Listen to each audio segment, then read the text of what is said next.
Good evening, everybody. Uh, Hello.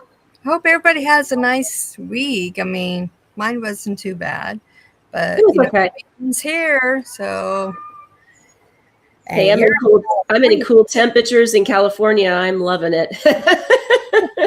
I bet from Arizona to California, yeah, that's a big Big flight of difference. It was yeah. 98 when I drove in last night around 10 o'clock, and it was 68 here. So 30-degree difference change. I'll take that.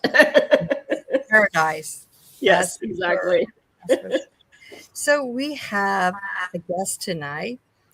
He's from Massachusetts. He's been connected to the paranormal for as long as he could remember. As a child, he lived in a home where terrifying, unexplained experience caused him to shut by himself off from the spirit.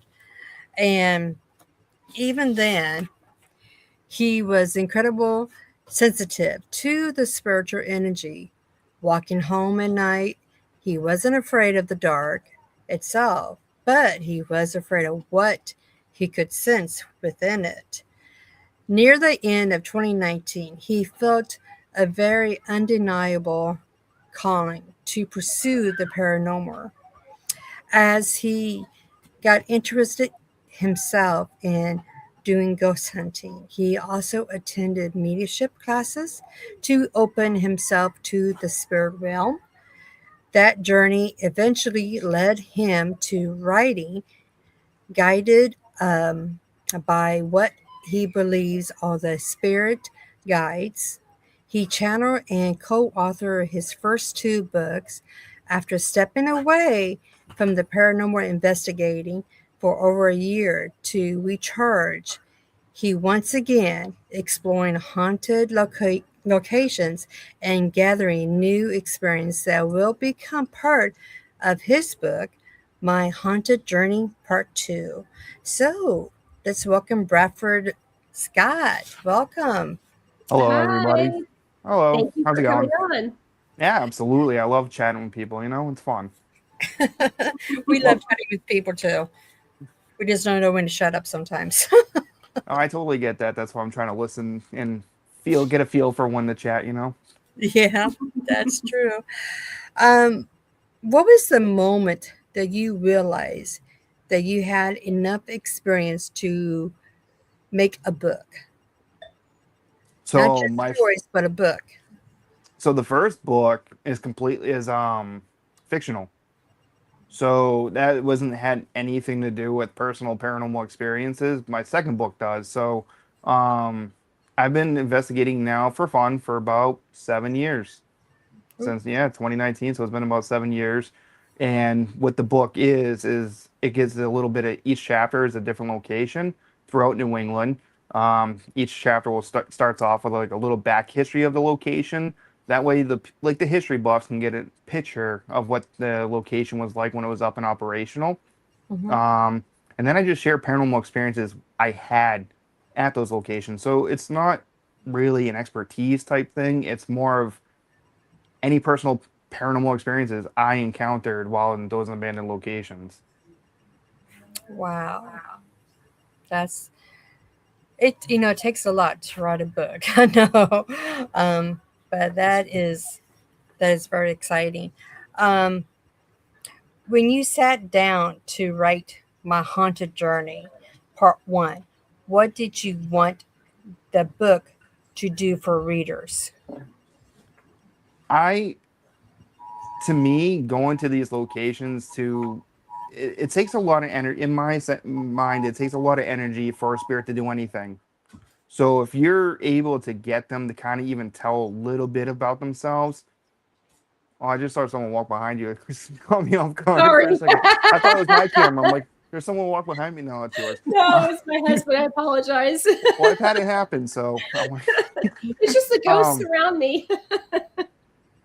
so to me, I don't want any location because I did try the videos. I tried YouTube. I tried TikTok, and in my head, I'm like, oh, I'm making all these awesome videos, but no one's watching them. So I don't want like these locations and experiences to go to waste. So I was trying to reach a broader audience by writing it as a book because I know some people are more into reading books than sitting there and watching a YouTube video or TikTok video. And I know there's hundreds of books out there and hundreds of channels, but I was just kind of hoping it would connect with the right people and find the right audience. Um, like one of the chapters I wrote about, um, I went and investigated. I only got to do it once because the place caught on fire and they tore it down after. But Oh.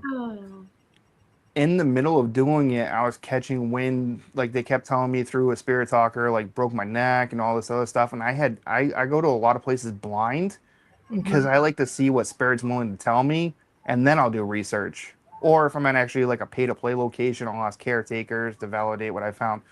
And then upon doing research, I found there was a little child. He was actually restrained the wrong way, and they actually broke his neck and killed him at that location. So I actually, in that chapter, give a basically a little shout out to the child on, and I know it's not a good circumstance, but I wanted to kind of Right. help people bring awareness of what happened to him at that location. So it's just more about, and then there's a lot of people that like to live vicariously. Like they love the paranormal, but they don't want to go out and do it themselves. Yeah. So I was trying to paint the picture as good as I could as each trip, like to try to really make it feel like you were kind of there with me. So Mhm. there's some parts that may sound like repetitive and kind of boring, like, oh, there was nothing here happening, at this location. There was nothing coming through in the spirit box. So we went over to another building because I'm trying to make it like you're there. Like people who read sometimes have that good imagination. So it's Right. like I'm trying to bring you there to really feel and sense what was going on at that time. Well, that also gives legitimacy to the paranormal investigation because there's not every single building that you walk into do you get evidence, or Right. let's put it this way, what one person gets, another person might not get too, vice versa. And you So don't that see, oh, sorry, I was going no, to I was say, gonna and you say, so don't that's see that on perfect. TV and or videos because that stuff's getting cut out because Right. let's face it, it's boring. Right. Yeah. But the ones that don't always do like super dramatic cuts and actually kind of make you, those to me are my favorite ones to watch because it's like you can almost feel the energy of the place by watching the videos. So I hate the over dramatized type stuff. So I try not to do too much of it myself when I make videos, but at the same time, you got to capture today's audience, which is quick, short, and right to the point. Exactly. Yeah. Unfortunately, it's short attention spans. Yeah. If we don't get it in the first couple of seconds, we just scroll on. Yeah. Yeah. Right. And you could have Does the make most sense. captivating evidence that anybody's ever seen, but they're not going to know because you didn't catch their attention in 3 seconds. Right. It's bad. Yeah. Yeah. It is bad. It is really bad. So, like I said, I didn't want to watch. I have 7 years worth of stuff on my computer. And yeah, I've thrown videos out on YouTube and TikTok, but I didn't want some of these locations. I didn't do a lot of videos with some of them, but Mhm. now they're releasing a book. Right. So one of the chapters was at an old abandoned military base in the Cape Cod, and I never put any videos out there on it.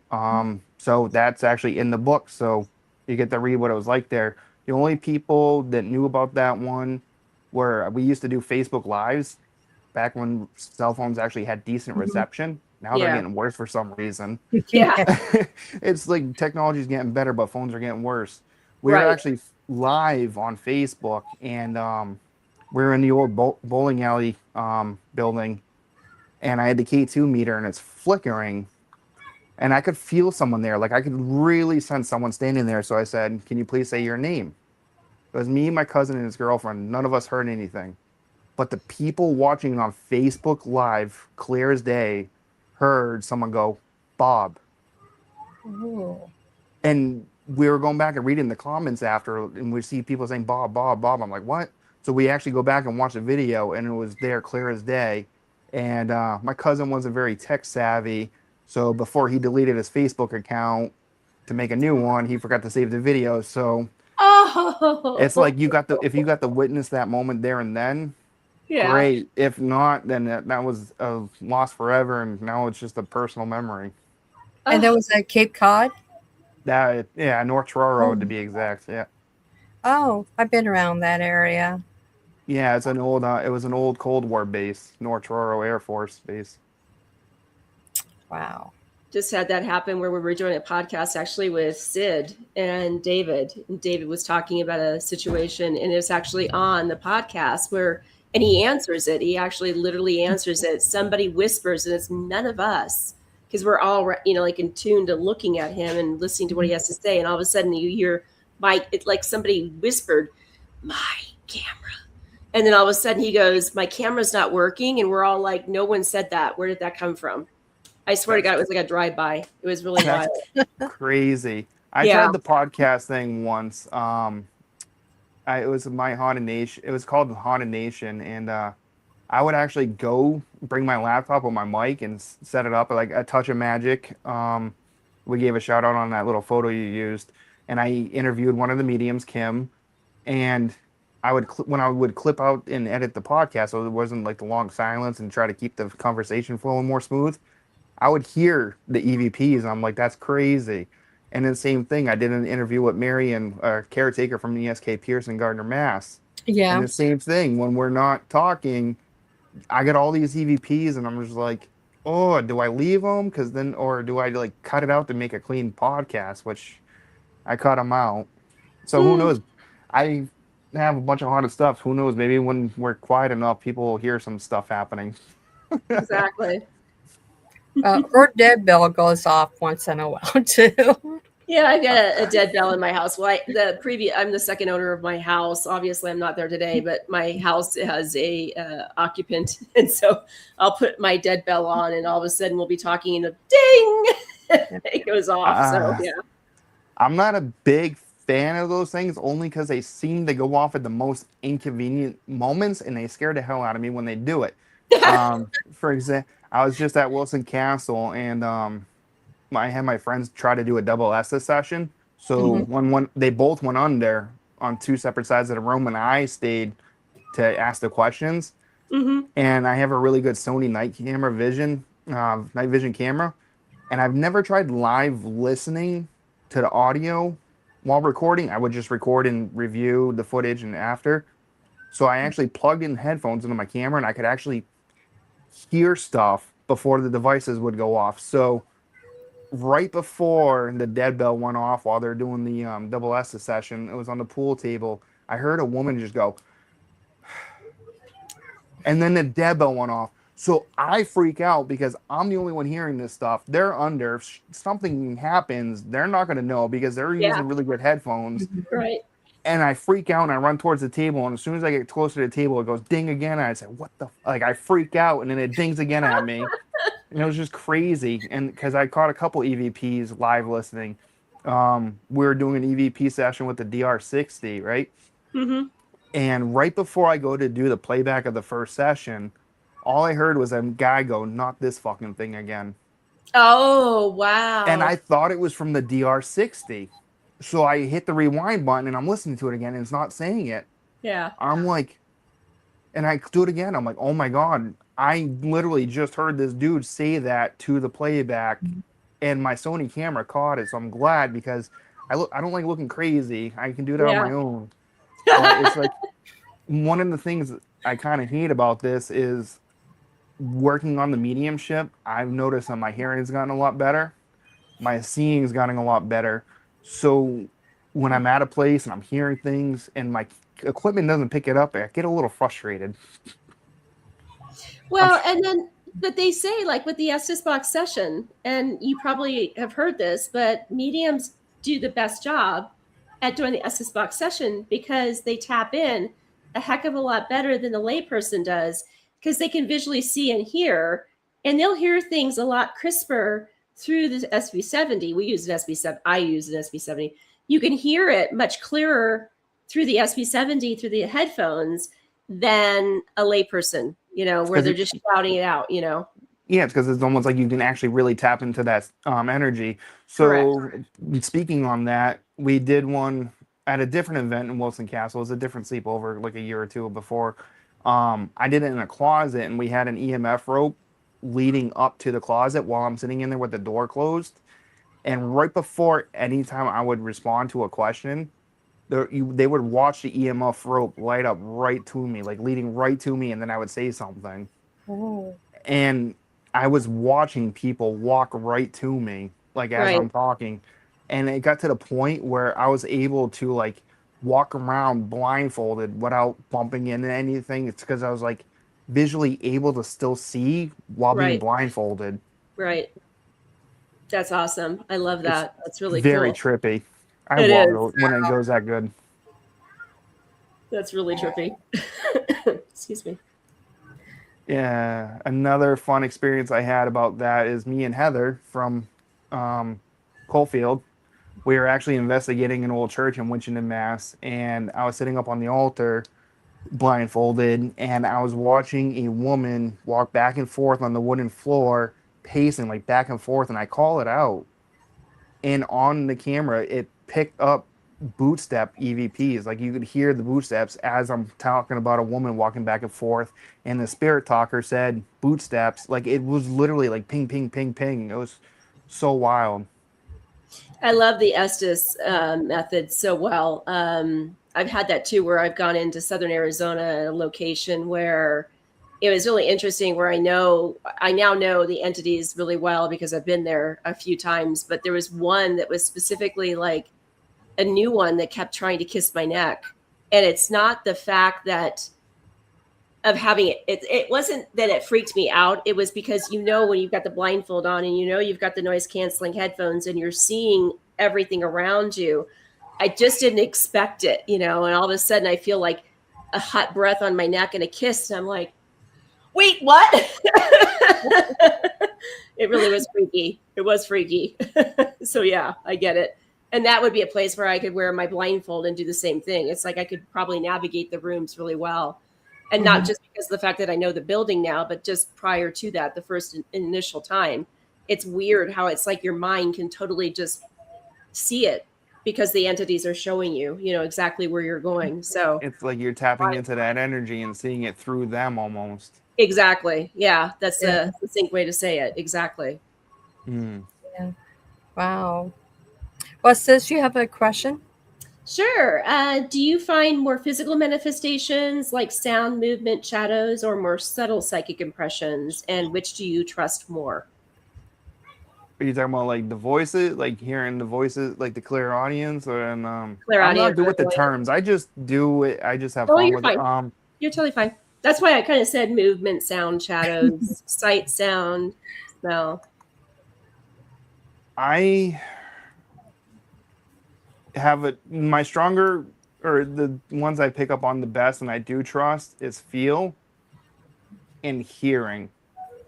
Seeing, I'm still trying to really open up my mind's eye and get better with that. So like I've seen some pretty messed up things. I'm like, do I want to trust this? Because if I'm trusting this, that's not human, and I don't play the demon card, so I'm not even Right. gonna say demons. It's like creatures, like I don't even know how to explain, more like alien type shit. And I'm like, no, I don't want to see that. So it's like I don't trust the vision yet. I don't know, because like some spirits, yeah, they might want to mess you, bully you, and show you things that are like scary to you because they just want to mess with you. So I'm like, do I really want to interpret this fully or go with it? But my hearing's usually pretty spot on, and like disembodied voice is spot on. Hmm. Feeling is always spot on. I cracked the joke like a human Spider-Man, like he's got that spider sense. Spidey senses. Yep, I call it this human EMF. Yeah. Yeah. You're the shiny ghost tool. So am I. Yeah. My friend likes Um, to crack that joke that I could go to McDonald's and get EVPs. Like,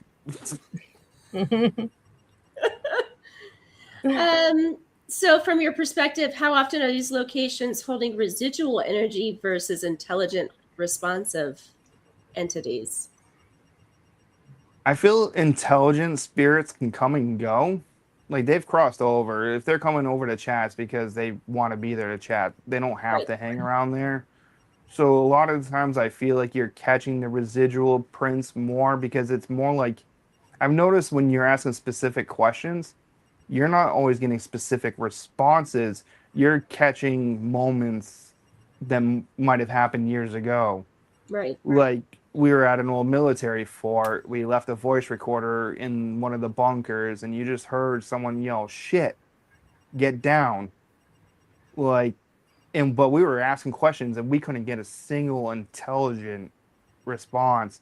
I've noticed that spirit boxes, same thing. If you just sit and listen, you're catching conversations, but like of the spirits just talking to each other and Right. completely ignoring you. So I honestly feel like it's mostly residual with a sparkle of intelligent, like a Hmm. sprinkle of it.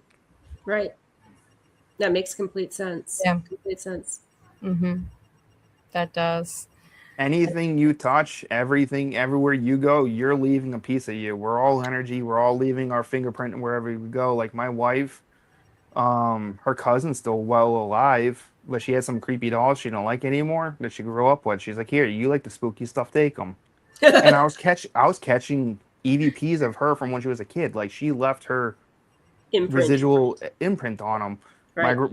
My wife's grandmother passed away, and we kept some of her favorite dolls. And my wife thought a ghost followed me home because we're catching stuff from her grandmother's dolls, but it wasn't.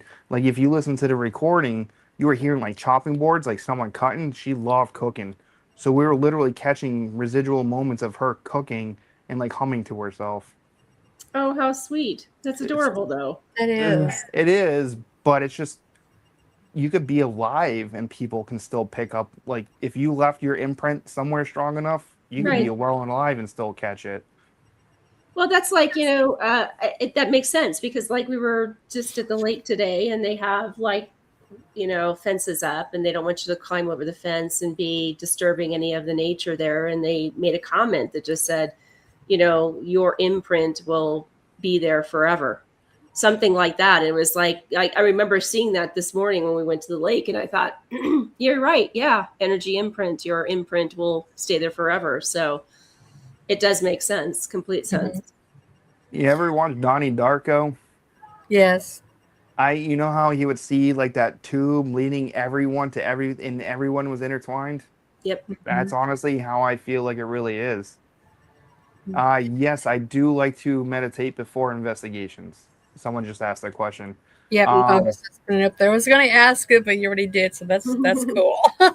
well, that's cool. I can actually see them live as they happen. So a Okay. couple, actually in my haunted journey part one, in the first chapter, Seaside Sanitarium, I Mm-hmm. only talked about more like the moments that stood out to me the most that like will live in my head rent free. And one of them was I actually went to there not to actually investigate, but just listen to like meditation music and just write down whatever I saw and what they told me.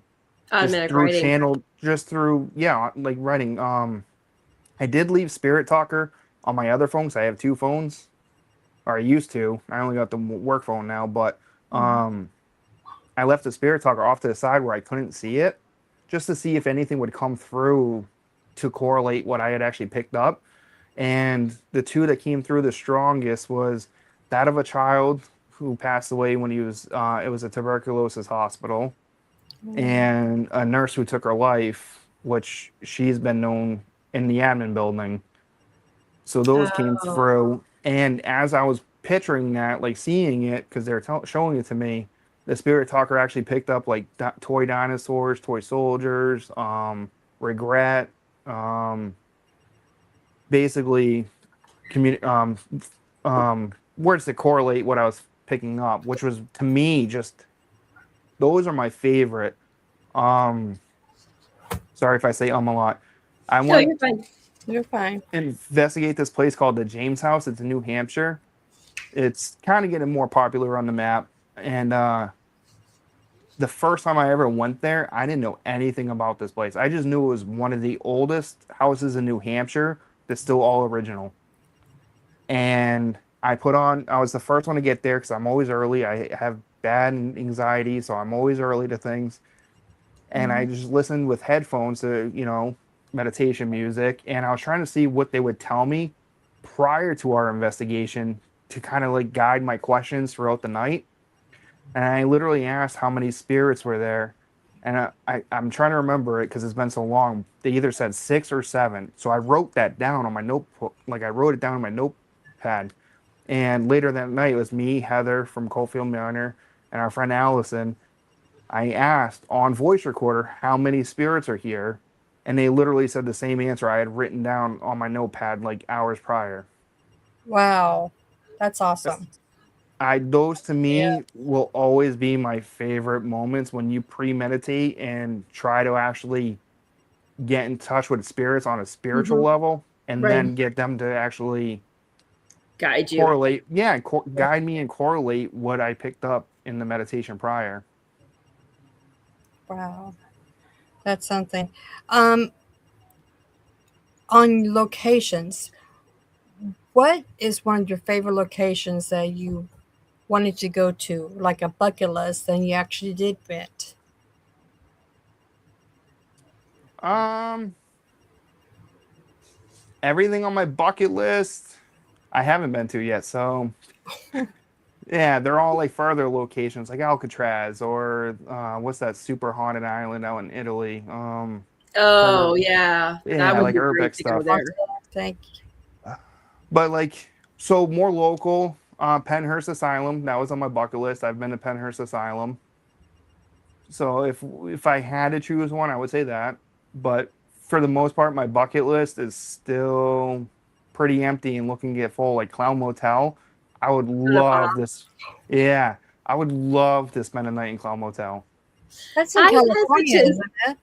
It's Nevada. It's Nevada Yeah, on it's the way. or Nevada. Las It's on Vegas. the way to the Nevada California border. Yeah, it's in Nevada. But yeah, I've driven by that, and my husband threatens to take me there and leave me one day. See, I'm not afraid of clowns. I love them. Like it's one of my favorite horror movies. That was actually the movie that got me into horror. So to me, it's just like a win-win. I get to sleep with a bunch of creepy clowns, and it's very haunted. Yeah, it is very haunted. I will tell you, driving by there, we usually stay when we go to Lake Tahoe. It's usually a Christmas time thing that we'll do. In fact, we were just talking about it, saying it's time to go to Tahoe again. We'll drive there. We'll stay at the Best Western, and he's like, "Why don't we just stay at the Clown Hotel?" You know, and I'm like, "Yeah, because I need to sleep. I'm not going to get any sleep if I'm there." And of course, they have the cemetery there where a bunch of miners are buried. And you know, I drive, and you would too. Drive past the cemetery, and you're like, you can see them clear as day. They're still there in the cemetery. So it's like, yeah, I would love to do that when I would have time, but not on a trip where, you know, I'm trying to get some sleep before we have to go to the next location. But yeah, Yes. So I don't have many bucket list places, but I do watch shows. Like I'm not a big fan of the shows, but I do watch them more for like location ideas, or I don't trust the history they always pitch on there because they always have to make everything more dramatized, so you want to of pay course. attention. Right. Yeah. So I use it more for like locations and maybe like newer equipment that might have come out that I don't watch. But so I've wanted to go to Hinsdale House because of all the TV shows. I've been to the Hinsdale House. SK Pierce in Gardner. I actually help part time work there now. But that was my first ever pay to play location when I first started back in 2020. So it's just been really fun. I do more. It's a good mix between urbex and pay to play locations. It's like a 50-50 split. Cool. Cool. After everything you have seen, what haunts you more? The places, the spirits, or the living who was ignored right there in front of you?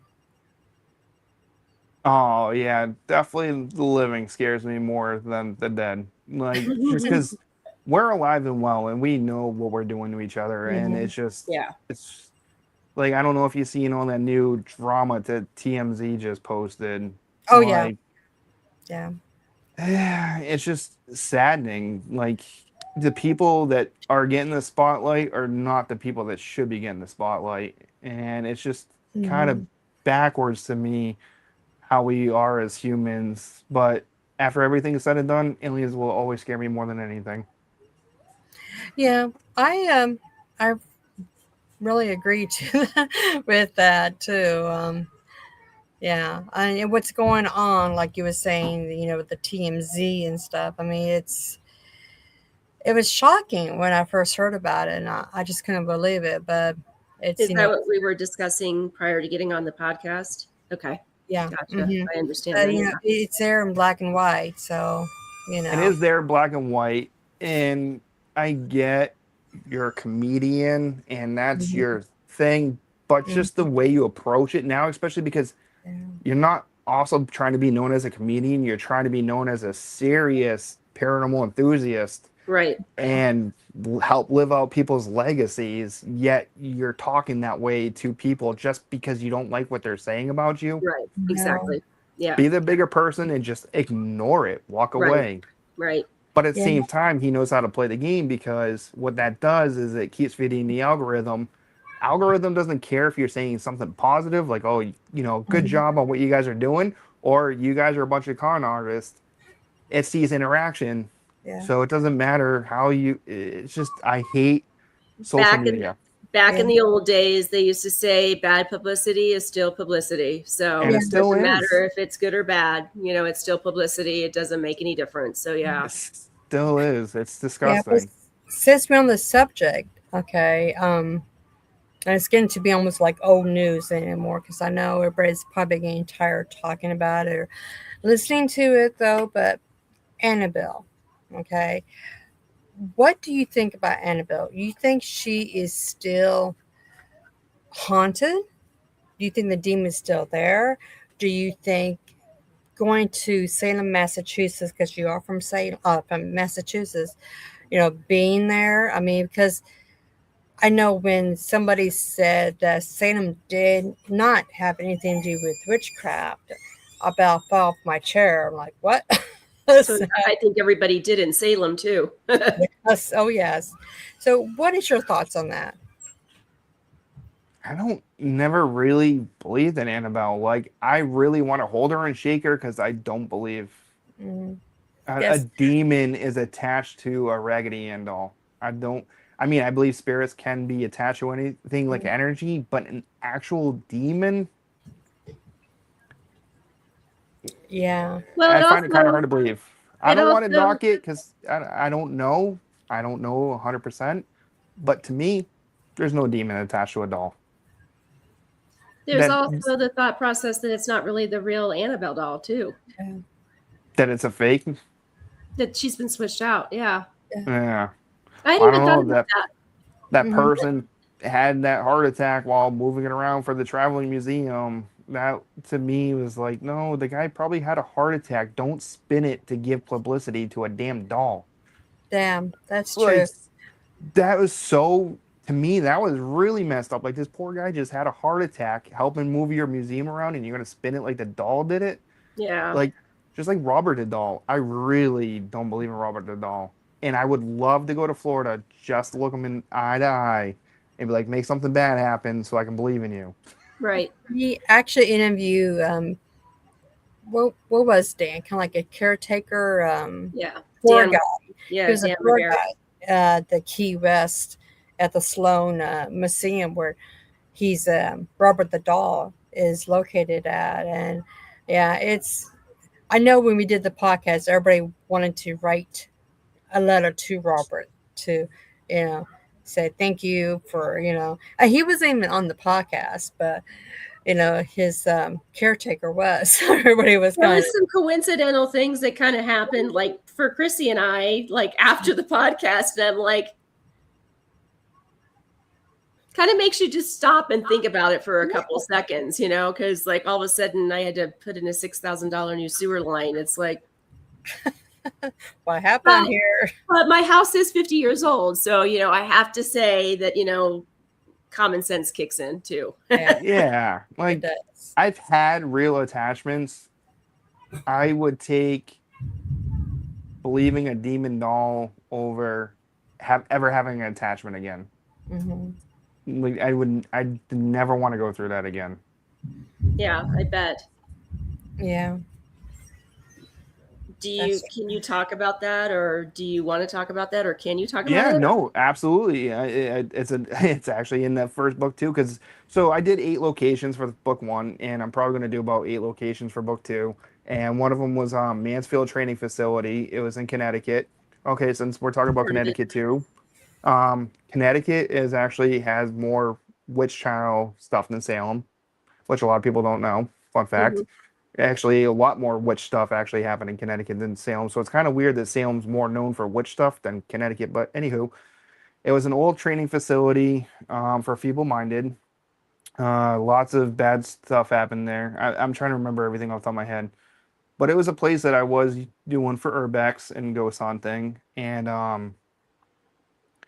my uncle passed away like 4 or 5 days before my birthday. And I didn't want, and he was not just my uncle, he was my godfather, and he was like basically my dad when I was growing up. So like it really destroyed me. And I didn't want to be down and bummed out for my birthday. And I also had to renew my license that day. And the registry, the RMV was like 15 minutes from Mansfield Training Facility. So I was like, you know what? And my birthday's in January too. So it was like -10 that day, but I just Woo. wanted to get out. I just wanted to go out and do something I enjoyed to take my mind off of it. And I remember before I even went in that building, I cracked that joke. I was like, hey, Uncle Ed, now you get to actually see what I do for fun, as because I've been told by mediums that all my loved ones are usually with me while I'm doing this because they have fun doing it too. Mm-hmm. Like they actually enjoy seeing like all the other spirits and helping interact with them. So I actually cracked that joke. I was like, "Oh, Ed, here we go. We have to get to actually go have some fun." And I went through it. I did an investigation. I messed around with a piano. My REM pod went off. I thought it was cool. Like I had a TikTok. It went viral because of that for some reason. I think it was just like a weird timing. That was like my first ever viral video, like almost 800,000 views. It Wow. put me from like 120 followers on TikTok to almost 20,000. Um, so it was weird. But when I was driving home after, because I didn't stay too long because it was cold, and I just wanted to get home to my kids, spend my birthday with my kids because I got two of them. I could feel like a crawling on my leg, like something was just crawling up and down my leg, like spiders.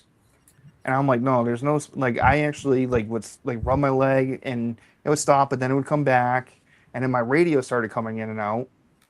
Like it started changing stations by itself, and I'm like, is like, what the hell is going on? So I literally throw my blinker, pulled it to the side of the road. I said, whatever the fuck is in my car right now, you are not allowed to like follow me home. Just leave. But I think it was Mm-hmm. a little too late because it didn't work. I started feeling that crawling on my leg again, and my radio's chilled out, and things kind of went back to quiet. So I'm like, okay, maybe they actually did listen. Maybe went back to Mansfield.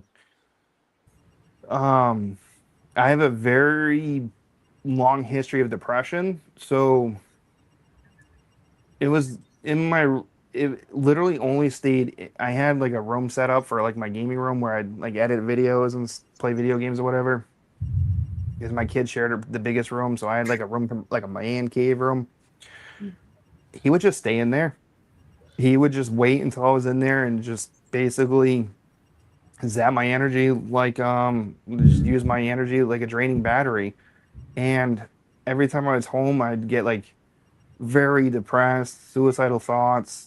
Wow. Um, my wife even picked up that there was someone in the room, and I was just like, "No, you're crazy! Like, there's no one in here," and all this other stuff. And I was like, "No, no, no." And then fast forward to spring now, a couple months. I met this my friend Nikki, and it was our first urbex together. And I was like, "Oh, I know this cool spot. Meet me here. We'll go urbex." And I found this little music box. It was cool. It's like a little circus one. And I was like, "Oh my god, I gotta keep this." So I took it home and I put it next to a picture of my kids in my man cave, and I go make a sandwich. And all of a sudden, I hear like a smash, and I'm like, "What the hell?" And I thought it was my kids, like, because my kids were horse playing in the living room.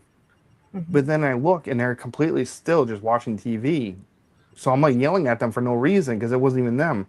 And I go in my man cave room, and my picture of my kids was like thrown across my room. So now I'm thinking it's the music box. So I take the music box and I put it in my car. And I was like, no. Right. And then the next day at work, this coworker I used to work with was really into this stuff and really wanted to see what it was like for himself. So I was like, hey, I got a mission for you. You're gonna come with me to this place after work, and we're gonna go put this back. I was like, I think I brought something home. We're putting it back. So he did, and we walked around for a bit. We explored, and took some pictures and stuff. It was fun, and it stopped. So I'm like, all right, sweet. And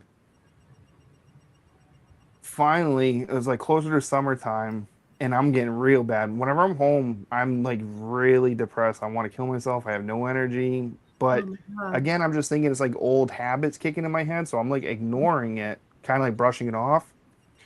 And now I'm really starting to get into like believing in full moon rituals and trying to set manifestations.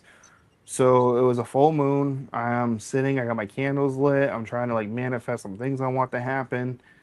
Mhm. And out of nowhere, I see this man with like a scruffy beard just pop up in my face. And I'm like, what? And so I open my eyes. I'm like, no, no, no. Like, what the hell? I'm trying to like, what the hell is going on? And then I shake it off. I close my eyes. I start manifesting again. And he shows himself even closer, like almost nose to nose with me, like looking angry. So I open my eyes. I'm like, all right, I've had enough of this. I blow out my candles. I'm going to take a shower, go to bed.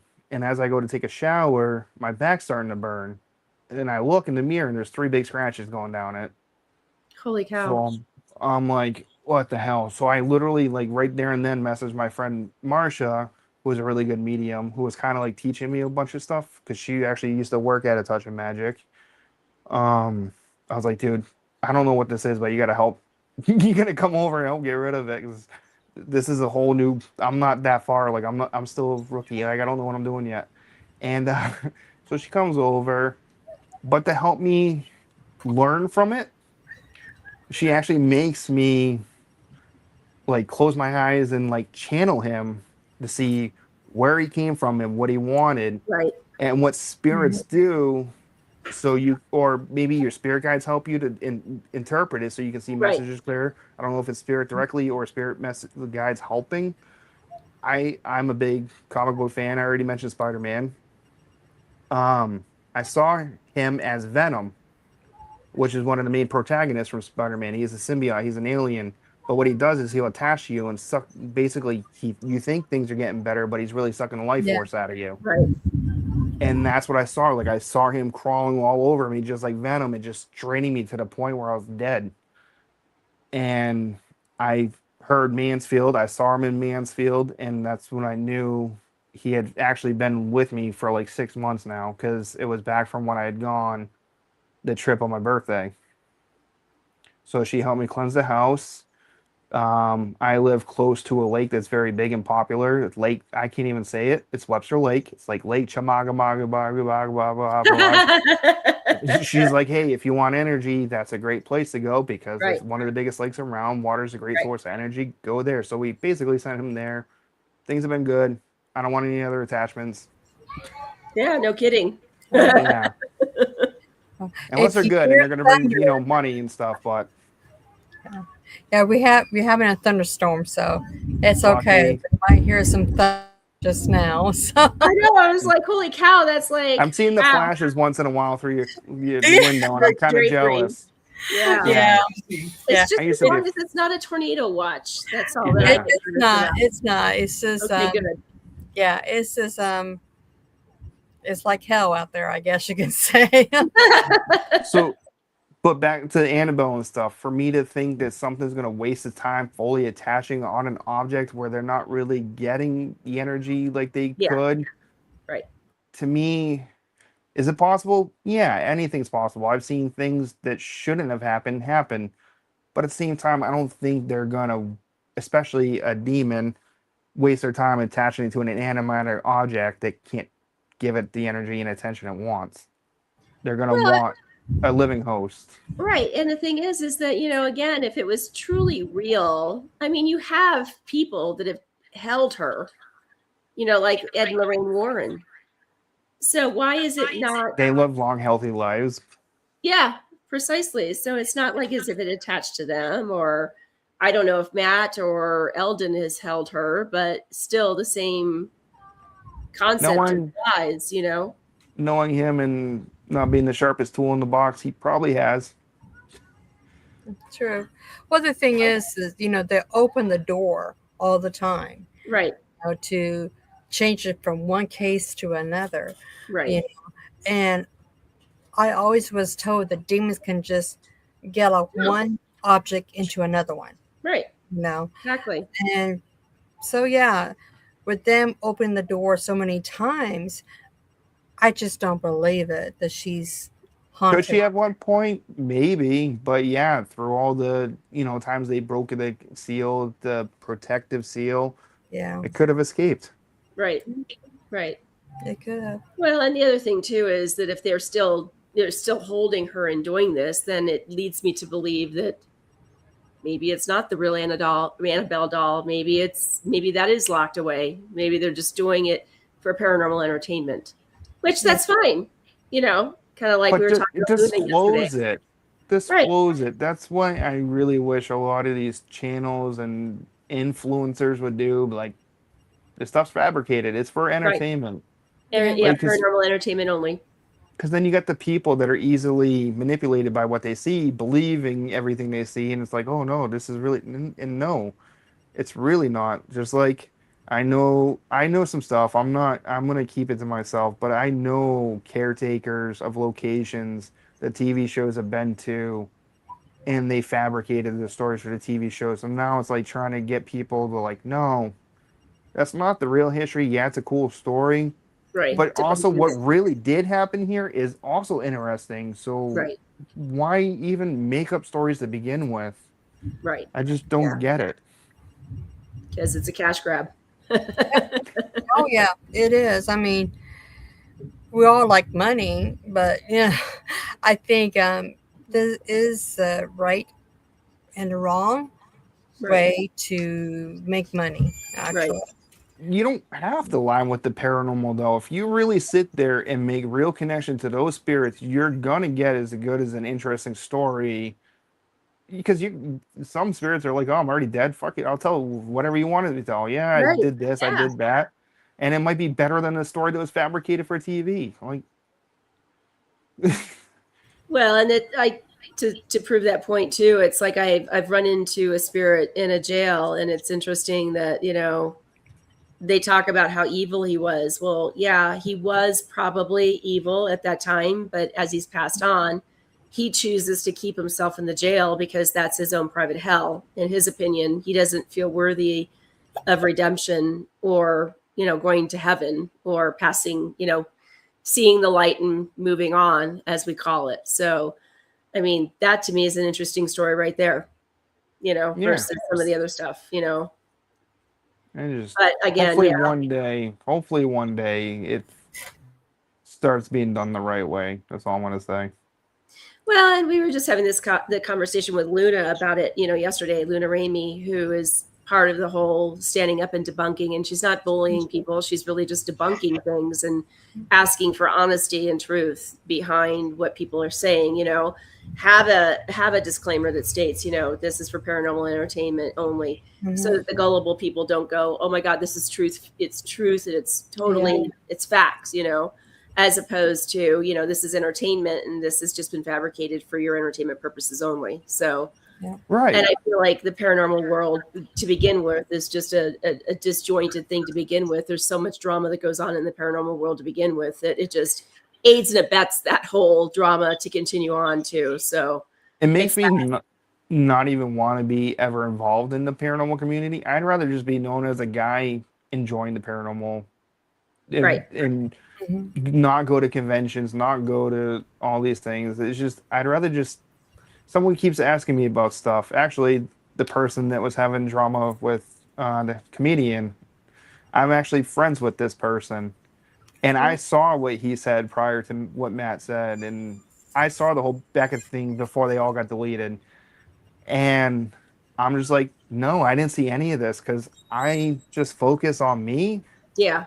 And going to these places, doing what I'm doing, and everything else. Like I have my tunnel vision. Everything else is just blurry to me. Well, and it's almost like you almost have to do that for sanity purposes. I know that there's, I pick up social media and I look at it, and it's just like the heart palpitations, the anxiety, the overwhelmed part of it. You know, it's like I can't look at it. I just have to focus on what I've got to Oh do. yeah, I mean, it's true. yeah, it's Yeah, I getting mean, ridiculous. definitely met some awesome people. Like I'm enjoying talking to you guys right now. I've made some really good friends doing this and taking the classes. I'm not saying it's all bad, but Right, 90% of it is. right. And So that's the trying to find important like that part. 10% that's pretty legit and pretty down to earth, that's the hard part. And to me, it's just I don't want to sit there and find it. If I come across people sure just doing it, having fun, Mhm. so be it. I'm gonna partake like I am right now with you guys, having this fun conversation. If not, then it wasn't meant to be, and I was gonna keep doing what I was doing. Right, Yeah, exactly. that is. Now you have a. You say you have another book coming out, part two.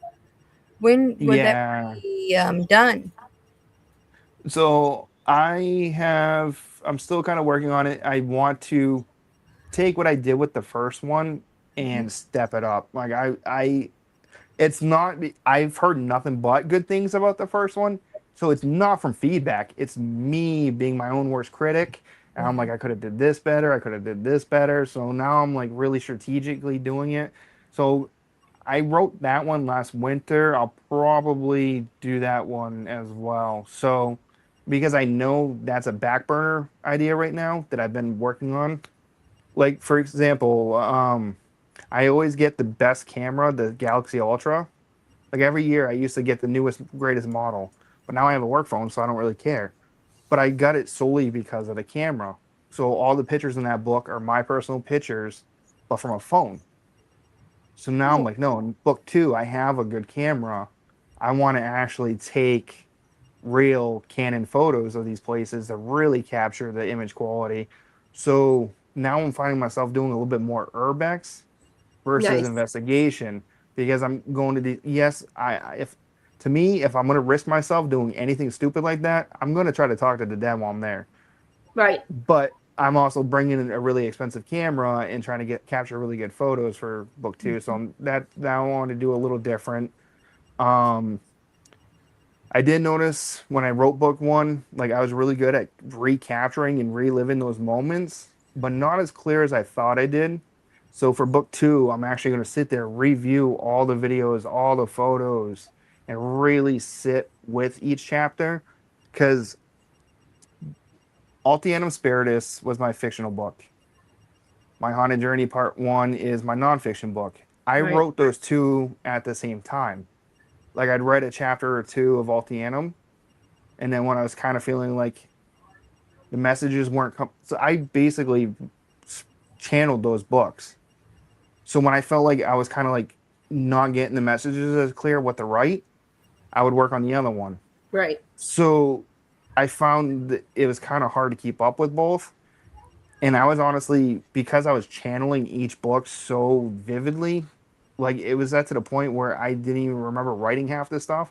I'd have to sit there and keep reading it to remember what I wrote because as I wrote this, I'm not even really fully Cognizant. there. Right. Yeah. Yeah. I'm literally lighting candles and just Letting it going flow. like, yeah, letting it flow. Like I wasn't even like putting any thought into it because Altiano Spiritus, I was literally getting hammered for like a year to 2 years before I actually sat and wrote that book. Like I was working for a septic company in the middle of pumping a crap tank, and they're like, "You got to write this book." I'm like, "Who said that?" I'm like, "What book?" And I'm getting like all these details. They're like, "It's gonna be awesome. It's a cool story. It's never been done." I'm like, "Who do you? Where's it's coming from?" So I'm just like brushing it off because I'm starting to feel crazy, and then it would come back. And I'm like, all right, you guys really want me to write this book? And I did. It took Yeah. almost 3 years to write this thing, actually, both of them. So I already started another non-fictional book. I'm going to finish that one before I go to my Haunted Journey Part 2. I don't think my guides are liking it as much, but I'm getting a little bit more strict because I just want it to flow a little better. Right. mhm. They're like, no, just do it. And I'm like, no, we're gonna set some guidelines. We're gonna if we're gonna work together, we're gonna actually work together. I do get that. I honestly do get that. Yes. Yeah, it's like they're just like full throttle, like gas to the floor, and I'm like, no, like that's great how you guys think the spiritual world works, but it's the physical. Like I didn't know for a book you should be advertising it for like 6 months before you drop it. I'm like, I literally would finish the book and then like a month later, hey, this book's coming out. Yeah. So, like, I feel like these books could have done a lot better if I got a publisher, yeah, and known what I know now. So I'm trying to do that. My spirit guides are like, no, just fucking write. Yeah, when the muse hits, I know I'm the same way. It's like I'm writing right now, and it's like, okay, I just go like this, and I had to just reread just before the podcast. I was rereading what I was going to write, what I had written, so that I could come back tomorrow and try to do some more on it. And I'm like, oh, okay, that's good. Yeah, so you get it. I do get it. I totally get it. And it's like when it hits, you just got to go. I just put it down on paper, and then I go back and edit it afterwards because it's so difficult to keep that creative juice, or like you said, spirit guides. I have a spirit guide that's doing the same thing with me on this one. And it makes sense. It's like, okay, all right, I'll just type grammatical errors are out the door, punctuation. That's what an editor is for, right? Right, exactly. Now we just got to get the publishers to actually do the hard work, but you got the maybe creative one day. part. One day we'll get there. Right. But I've already lived those moments with the videos because I was literally had no interest in this. Like I would dabble as a kid here and there, going to like cemeteries with friends, but I never did EVP sessions. I never tried to catch ghosts on photos because I blocked that side of me off. Like growing up, I got terrorized living in this house by like a spirit that always messed with me. So I wanted nothing to do with this. Literally 2019, like August, I'm watching Ghost Adventures. It was the Letchworth episode. I even remember the episode, and I'm just chilling on my couch, and they're like, I literally hear clear as day, this is not the way it's supposed to be done. Get out of there and do it for real and show the world what it's really like. I'm like, what? Like, where the hell is this coming from? Like a light switch. So I literally went on my computer. I'm Googling like all the stuff I would need to get going. And within like 2 weeks, I made a YouTube channel and I'm doing it. And I'm like, what the hell? And yeah, I had fun. I really, really enjoyed the videos, but it's almost a full-time job. Yeah. It really is. So when I'm sitting there working like 60 hours, 70 hours a week, actually breaking my back, and then working another almost full-time job, and the videos aren't getting the publicity, I'm just like, it's almost discerning and heartbreaking. So that's when I stopped for the year. Like I did this for like 4 or 5 years solid straight. Every weekend going somewhere new, every weekend recording, every week putting out a video. And I was just like, you know what? I feel like I'm starting to do this for the wrong reasons. So I just was like, you know what? I'm done. I literally walked away for like a year.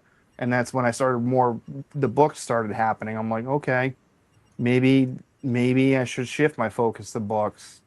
And now it's like, oh no, go back to videos. I'm like, dude, you guys got to make up your freaking mind. Like, which one do you want me to do? And they're just like, do it all. I'm like, I got a job to do too. Like, I got kids. I can't just drop everything just because you guys are telling me to. Like, help me. Like, I'm trying to get there to see which You're one. You're like, help me with some time management here. Yeah, right. Yeah. Like, make a clone of yourself. I'm supposed to sleep. You got to sleep. You know, I have really bad sleep apnea to the point where it's very level concerning. I finally took the test, and I just got my machine like 3 days ago. So I'm hoping my energy starts coming back up, but we'll see. It is good. My husband has that. He had like the double or triple bad sleep apnea. I mean, there was times where I'd be like, "Are you okay? You're like, are you dead?" Yeah, I wasn't breathing in my sleep half the time. Yeah, that was him. And then when I was a world of difference for him. He breathing, actually I sound like a grizzly bear with a chainsaw. Like, right. So I'm trying to like adjust to that now. So like, it's like I'm almost starting to sleep better, but at the same time I'm not, because now I gotta like, it's almost like it feels like you're suffocating because it's like forcing air down your throat. I'm like trying to like tell my mind like you're okay. Yeah. It's helping you breathe. So it's almost like I'm trying to relearn how to sleep again. It's weird. Yeah, it is. It's difficult. Yeah, by far. I know he had a difficult. I think it took him about a month or 2 months before he actually was really comfortable with it. So yeah, but now he loves it.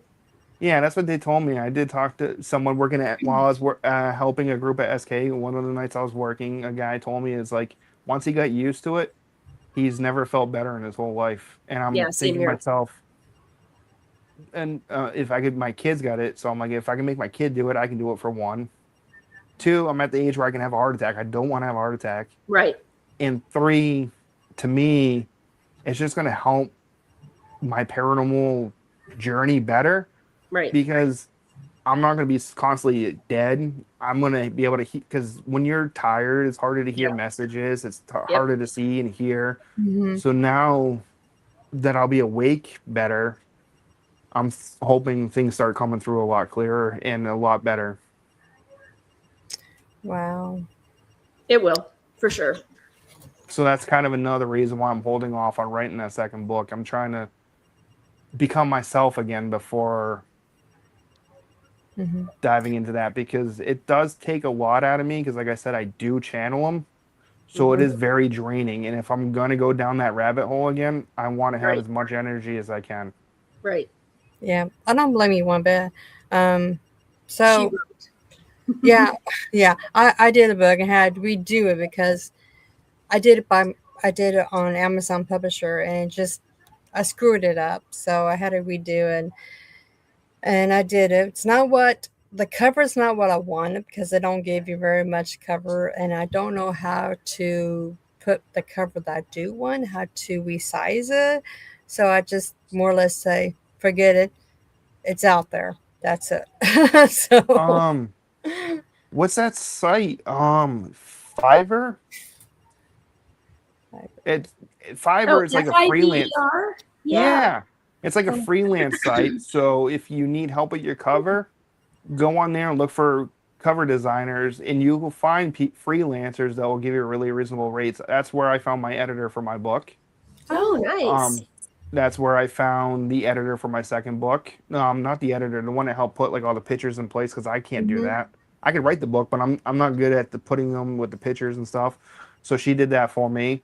I did do the front and back cover of my second book. Heather actually helped me with the cover of Altianum. Um, cool. so yeah, Have you check checked out that out? Fiverr. Thank you. I have to check that out. Yeah, Uh, everything, editing, publishing, basically anything you could ever need for your book, there's someone there, and they do really reasonable rates if you find the right person. oh, Nice. That's a good awesome. suggestion. Thank you very Gotta much. remember that too, sis. Absolutely. Bradford, it's been great talking to you. Um, I have to go get your first book. I know I was reading or going into Amazon to see if I could find it. I found it. I collected my car. I'm just lazy or paying for it because I've been so busy. But I can't. You have to let me know when your second book is Yeah. ready and everything and out there so we can order it and even have you back on to promote it Talk when about it. it does come Yeah. out. And Yeah. I got more ghost stories for days. Like we've barely even touched half the stuff I've been through. I love Um, it. Are you my sure you friend want to actually, close that? Because we'll have you back on like in 3 weeks. Yeah, absolutely.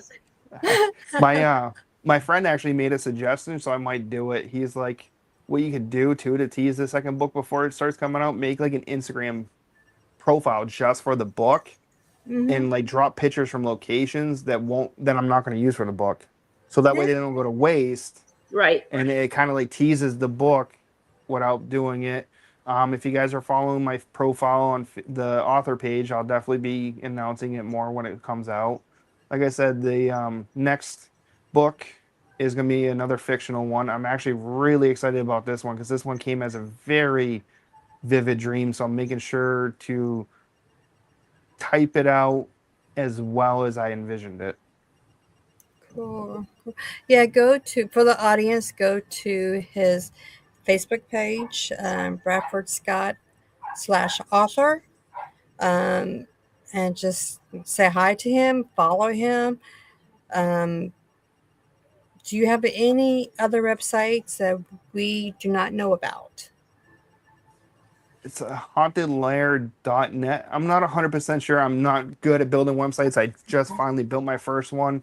ever. It's got like links to like my TikToks, my YouTube, my Facebooks. So I can send that to you. Yeah, you can Yeah. send it to me, and I can put it on the description for the YouTube. Yeah, absolutely. Because I So kind of do just like the paranormal investigation clips. I use Exploring with Bradford, and then I use Bradford Scott author just more for the book stuff to try to keep the two separate. Because some people like some stuff, some people don't like the other. So it's not Right. always fun running multiple pages, but I try to cater to the right audiences for it with each one. cool. Perfect. And also for the audience, jump over to mediumred.az as in Arizona.com and make sure you subscribe to Within the Cauldron and also the sister podcast Behind the Witch's Veil. Subscribe, comment, and like. And until next time, we will see you Monday. Have a very blessed weekend. And Bradford, just stick around for a few minutes while we close the show. Bye, everyone. Have a good weekend.